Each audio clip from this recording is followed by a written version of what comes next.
Hello mga ka-Fel Trip! Nagbabalik po tayo for today's video guys. Andito po tayo sa D-Line Falls and Rock Formations.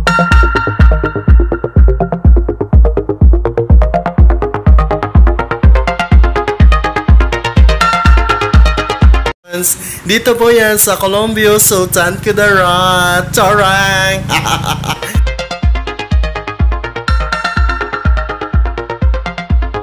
So ganito po pala yung daan dito guys, bago po tayo makapunta doon sa falls na yon. Mga ka-Fel Trip, ibang klase talaga dito.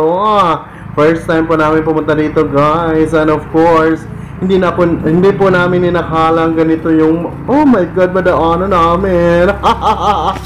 By the way guys, ayan, actually guys, dito ay parang creepy siya daanan, pero super safe naman po dito. Ayan. At saka yung vibes dito guys, talagang napakasariwa.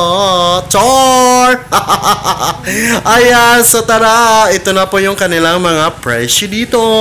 So dito na po tayo mag-entrance fee guys, which is 50 pesos per head. Char! Meron din mga kubo, pero hindi ko pa natanong magkano yan.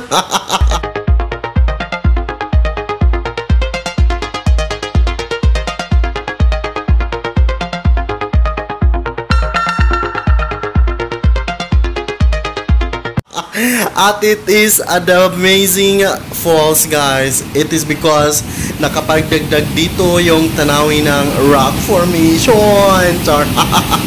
Ay, ano ba yan? Oy, napaka-instagrammable dito guys. And of course, napaka-relaxing. Char! Parang ganun siya. Kaya pumunta na ba kayo dito guys? Talagang napaka-saya dito. Oy.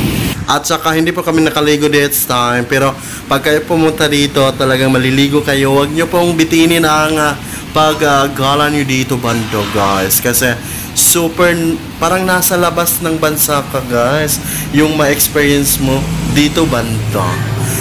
Again, dito po yan sa D-Line Falls, no? At saka rock formations na sako po ng Columbio, Sultan Kudarat. Char.